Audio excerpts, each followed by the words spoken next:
Hello friends, welcome to my channel. आज हम बात करेंगे क्लास 10th में activity 2.6 how do acid and bases react with each other. Okay, जो कि अब तक हमने देखा है कि कैसे कैसे एसिड और बेसिस रिएक्ट करते हैं। ठीक है, so take about 2 ml dilute NaOH। ठीक है, हमें NaOH लेना है। ठीक है, और उसके अंदर हमें क्या मिलाना है, तो 2 ड्रॉप्स ऑफ फिनोप्सिलिन का सॉल्यूशन। तो उसका कलर क्या होगा वो हमें देखना है। फिर उसके अंदर फिर हम HCl का सॉल्यूशंस भी ऐड करेंगे। ठीक है, ड्रॉप बाय ड्रॉप, एंड उसका कलर चेंजेस हो रहा है कि नहीं हो रहा है, उसके अंदर कौन से रिएक्शंस आ रहे हैं वो देखना है। ठीक है, नेक्स्ट है कि हम थोड़ा सा और अगर उसमें सोडियम हाइड्रोक्साइड अगर फिर से फ्यू ड्रॉप डालेंगे तो फिर उस वो जो फिनोप्सिलिन है उसका कलर पिंक हुआ या ऑरेंज हुआ, कौन सा कलर हुआ वो हमें फाइंड आउट करना है। ठीक है, और इसके अंदर क्या हो रहा है वो भी हमें देखना है। So in about the activity we have observe that the effect of base is nullified by acid and vice versa. जैसे कि ये रिएक्शन हमने किया जब, तो NaOH लिया एक्वस फॉर्म में और HCl है, जो जब हम इस दोनों को मिक्स करके रिएक्शन करवाते हैं तो हमें क्या मिलता है, NaCl। ठीक है, और प्लस H2O। ठीक है, so this reaction between acid and base give a salt. जो ये एसिड और बेस का जो रिएक्शन हमने करवाया, जो उसमें हमें रिजल्ट में क्या मिल रहा है, सो सॉल्ट मिल रहा है और वाटर भी मिल रहा है। ठीक है, so water is this non is neutralisation reaction. So इसको कैसे लिख सकते हैं, सो बेस प्लस एसिड, और हमें रिएक्शन कराने के बाद जो हमें मिल रहा है वो सॉल्ट एंड वाटर। ठीक है, सो ऐसे ही हम एक्टिविटी 2.7 देखेंगे, reaction with metallic oxide with acid. So हम यहाँ पे क्या करेंगे, कॉपर ऑक्साइड को लेंगे बीकर में। ठीक है, और उसमें हाइड्रोक्लोरिक एसिड को स्लोली स्लोली स्टीर करेंगे और उसमें कलर का सॉल्यूशंस देखेंगे क्या हो रहा है कॉपर ऑक्साइड के साथ। ठीक है, सो यहाँ पे हमने देखा है कि जो मेटल ऑक्साइड लिया है प्लस एसिड। ठीक है, अब उसमें हम क्या ले रहे हैं, सो हमें वो देखना है। ठीक है, सो यहाँ पर आपको बताया गया है कि कॉपर ऑक्साइड लेना है। ठीक है, और प्लस एसिड, एसिड में हम क्या ले रहे हैं, तो हाइड्रोक्लोरिक एसिड। ओके, सो हमें क्या मिलेगा, सॉल्ट मिलेगा, वाटर मिलेगा, और हमें जो कलर मिलेगा वो कैसा मिलेगा, ब्लू ग्रीन कलर में हमें सॉल्यूशन मिलेगा। ठीक है, सो कॉपर ऑक्साइड डिजॉल्व हो जाता है और वो कलर क्या बना रहा है, तो ब्लू ग्रीन कलर बन रहा है। ठीक है, so this reaction between metal oxide and acid so can be written as metal oxide plus acid, salt and water. Okay, so यहाँ पर है हमारा reaction and non metallic oxide with base.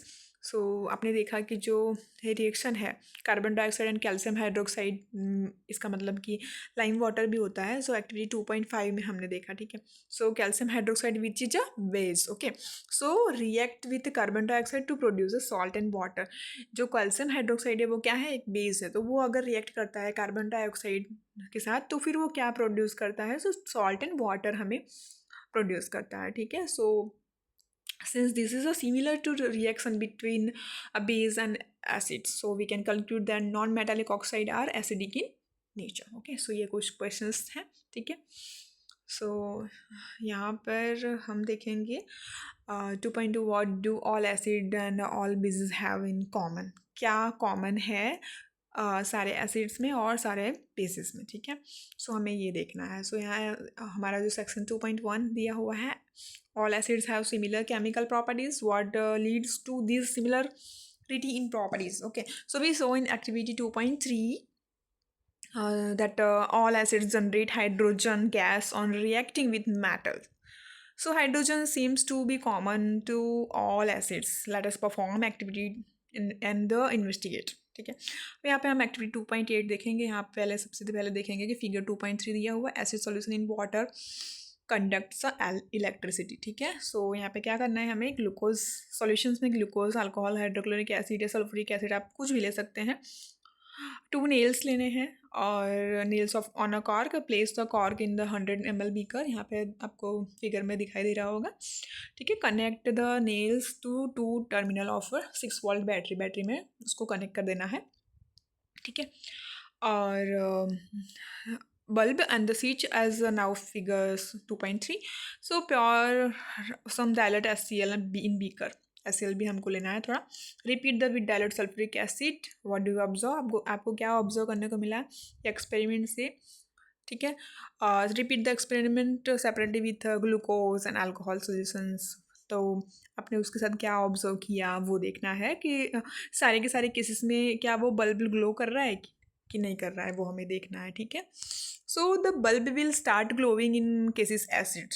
Okay, but you observe glucose and alcohol solution do not conduct electricity. जो glucose और alcohol है वो electricity conduct नहीं करते हैं। ठीक है। So glowing of the bulb indicate that there is a flow of electric current through the solution. The electric current is carried through the acidic solution by ions.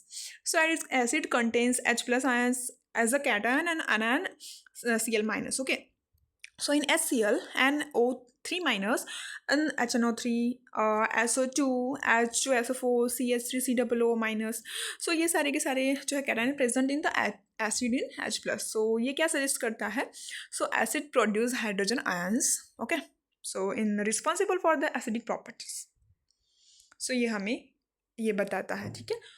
So repeat the same activity using alkalis such as sodium hydroxide and calcium hydroxide, etc. What can you conclude from the result of this activity?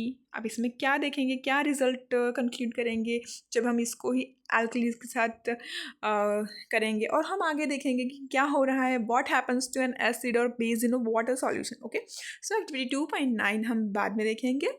So thank you so much. अगर आपको video पसंद आई हो तो like करें और subscribe करें।